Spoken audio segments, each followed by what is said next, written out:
இல்ல மன்னராட்சி ஒழிக்கப்படணும் அப்படின்னா 2024 நாடாளுமன்ற தேர்தலில் விசிக திமுக கூட்டணியில் அந்த கட்சியினுடைய துணை பொதுச் செயலாளர் இருக்கக்கூடிய யாதவ் அர்ஜுனா இதே திமுகவுக்காக தானே வேலை பார்த்தாரு 6 மாசத்துக்கு முன்னாடி. ஆமாம் சார்.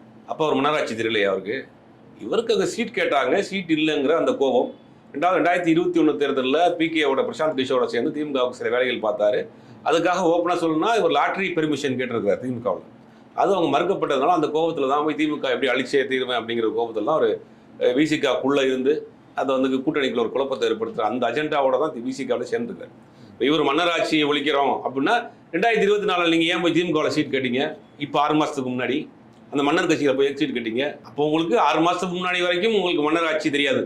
திமுக உங்களுக்கு ஒரு தோழமை கட்சியாக இருந்துச்சு. உங்கள் சீட்டு வாங்க சீட்டு இல்லைன்னொடனே அது வந்து ஒரு மன்னராட்சி ஆயிடுச்சு. இப்போ முழுக்க ஆதவ் அர்ஜுனாவினுடைய தனிப்பட்ட வெறுப்பு, பர்சனலான ஒரு ரிவெஞ்சை வந்து நேரடியாக திமுக மேல் காட்டுறதுக்காக இந்த மாதிரி இந்த சந்தர்ப்பத்தை பயன்படுத்திக்கிறாரு. அதை விஜய் வந்து அதை வந்து ஒரு டூலாக பயன்படுத்துறாரு. அவ்வளோதான்.